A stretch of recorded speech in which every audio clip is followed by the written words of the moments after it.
Hi, Yeah. everybody. Welcome to the Jimmy Dore Show. You can see I have a special guest right there. He's taking a drink of milk or whatever.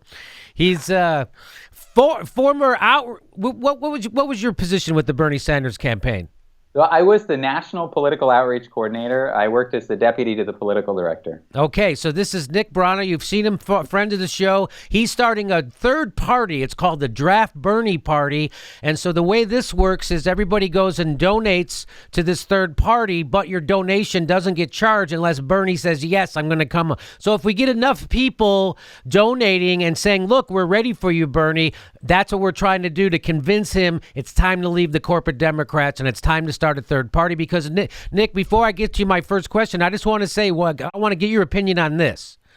If everybody who I knew personally and people like me who believed in a Green New Deal and didn't want to support a corporatist warmonger, if they would have voted their conscience and voted for Jill Stein and a Green New Deal, we would still have Donald Trump as president, but we would have a radically different Democratic Party right now because the Democratic Party would almost cease to exist, and it would be Yeah. absorbed into the new party. That's what I think what would have happened. What do you think would have happened if everybody would have voted their conscience? Yeah, I think it would. I think that would have happened too. I also think that would have happened if Bernie had run as an independent candidate. Like if he had joined Jill on the ticket, I think he would be president right now. No And even if doubt. he, yeah, yeah, me too. I mean, there were polls then, Jimmy, that showed 55% of the country wanted an independent candidate to run, a third party option. And then there was another poll, 82% were disgusted with the candidates that were available. Out of that 55% that I mentioned earlier that wanted a third party on the ballot in 2016, that wanted to vote for a third party, a major third party, 91% of voters under 29 wanted a new party. That's a unanimous. The political revolution has already been won, Jimmy, in the hearts and minds of the next generation of millennials. And now to put it this way, in terms of what we're trying to do with Draft Bernie, and to get Bernie to start that new party now, 4 more years of highly progressive millennials are going to replace 4 years of silent generation conservatives in 2020. And millennials are already, as of last year, the largest voting bloc in the country. So if we could just harness that power instead of trying to diminish their power and get them to support corporatism, we need to harness their power so we can maybe make a radical change in politics in this country. Again, I'll say it once again, that if everybody would have voted their conscience instead of voting for Hillary Clinton, we might actually have won if Bernie would have jumped and gone to a third party. But even without Bernie, even with Bernie staying in the Democrats and voting for Hillary, if everyone would have voted their conscience and voted for a Green New Deal, that would have probably been 20% of the vote. And then the Democrats would have got probably 20-some% of the vote. And then they would have been pretty much wiped out as a party. And they would have had to either completely go progressive or just cease to be. So, again, I just want to remind everybody, this is very viable. People have a million reasons why you can't do a third party. We can do this. This is very, very doable, especially when you have a charismatic leader at the top of the ticket like Bernie Sanders. And what you've said is already proven that the people 30 and under are 100% progressive, ready for a change. So what has been Yeah. going on with the Draft Bernie so far? Any progress? Oh, totally. So we've been around for a little over 3 months. And in those 3 months, I mean, we have accomplished a tremendous amount. At this point, millions of people have seen our interviews, have read our articles, our social reach on social media. We've got social media platforms like all over Facebook, website, Twitter, Instagram, Reddit. Also, our social reach is in the millions. And so we've really had a large impact, I think, a major impact in the dialogue, in the progressive movement, and we didn't begin like some of these organizations, like our revolution with the senator's name behind us. We didn't begin like Justice Democrats began with not one, but two of the largest independent media platforms in the country. So we just started as a group of people who had a vision, about how it's time, about how the country is ready for a major progressive third party, and that has brought us to the point where we've been able to get the support of progressive luminaries like Josh Fox, who was on our organizing call back in March, our kickoff organizing call, Dr. Cornel West, who joined us last month with an article in The Guardian, and then a joint appearance with me in Democracy Now!, where we issued an invitation to Bernie actually to a town hall, to join us at a town hall to discuss this. And so, we've come a long way. I'm very proud. I'm particularly proud of the ground field organizing program that we have. We have nearly 100 organizers in 37 states who are on the ground collecting petition signatures to Bernie. They are also they're hosting joint events with other progressive groups, be it DSA, be it Socialist Alternative, who recently supported us. DSA, the Democratic Socialists of America?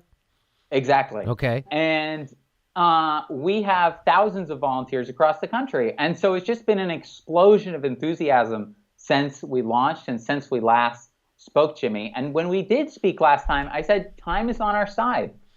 Just like when I wrote that article back in November with the idea to begin with that Bernie should start a new party, I said, you know what? It's not very clear now. Now there's, hope, and people are saying maybe we could save this party. Just wait.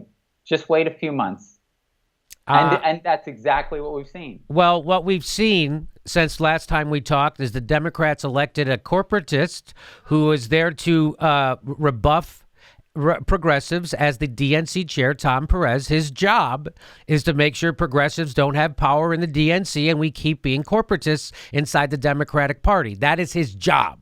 He didn't even want that job, Tom Perez. Barack Obama had to twist his arm, so he took that job. And like a good corporatist, he took the job, and he is thwarting the will of progressives actively right now. And everybody knows it's not a secret. He can't even say single payer. It won't even come out of his mouth. He does interviews with Bernie Sanders, and Bernie Sanders is literally humiliating him as he sits next to him, and the whole world sees it, right? So this isn't like a secret what's happening. What also happened, Nick, was in California.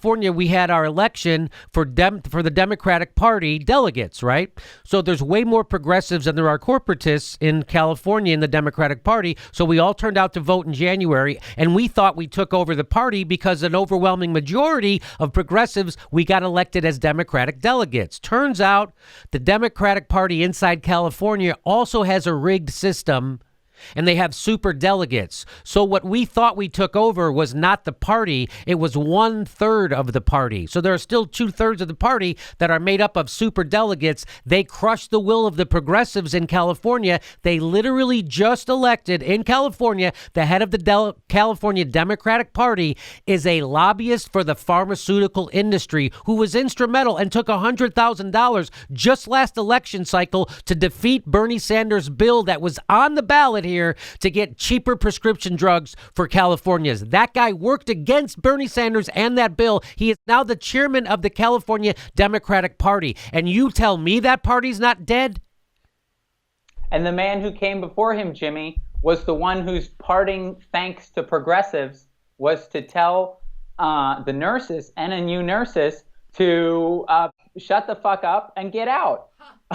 That is exactly so. The chairman of the Democratic Party, by the way, if you're John Burton, he's the Democratic Party in California, which just goes to prove that a drunk monkey could run the Democratic Party in California if a jerk like that actually was running the California Democratic Party. Because there's a guy who's telling Democrats to go out to everybody's town halls and disrupt it.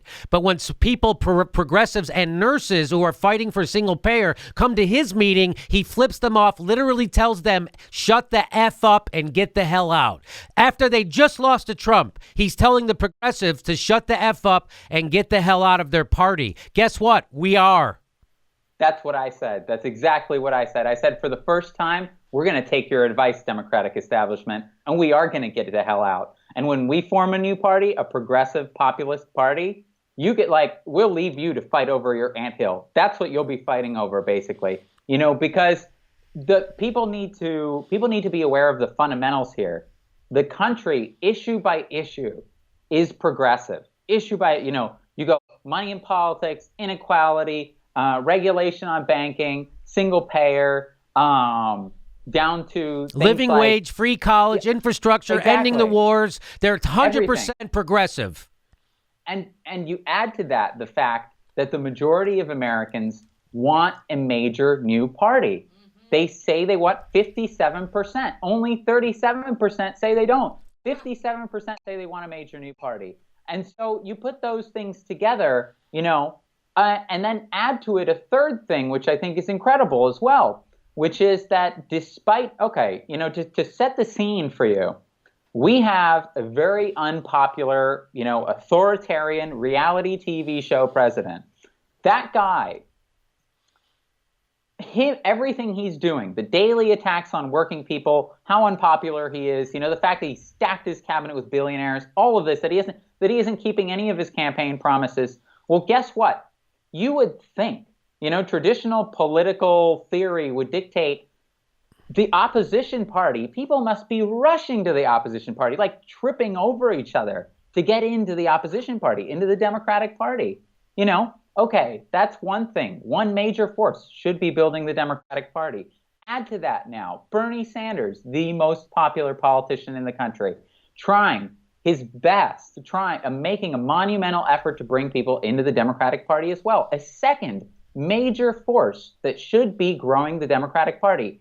What do we see instead, Jimmy? When we look at party affiliation numbers, the Democratic Party is declining. Yep. The Democratic Party is losing membership. And in fact, the Republican Party is holding steady, even gaining a little bit. Yes. So something is really, really wrong with this strategy. This strategy is really an abysmal failure. You've got most of the country that is progressive, wants a new party, and yet at the same time, they're leaving the Democratic Party. And the reason they're doing that, Jimmy, is because they realize that the Democratic Party is not an opposition party. It's not. It's on the same team. We have two parties for corporations, none for the people. That's exactly right. Two parties for corporations, none for the people. The next live Jimmy Dore show is June 19th in Burbank, California, and July 15th in San Francisco at the Great Star Theater. For all links for all tickets to those shows and our full schedule right there, there's a link to jimmydorecomedy.com. We'll see you at those live shows.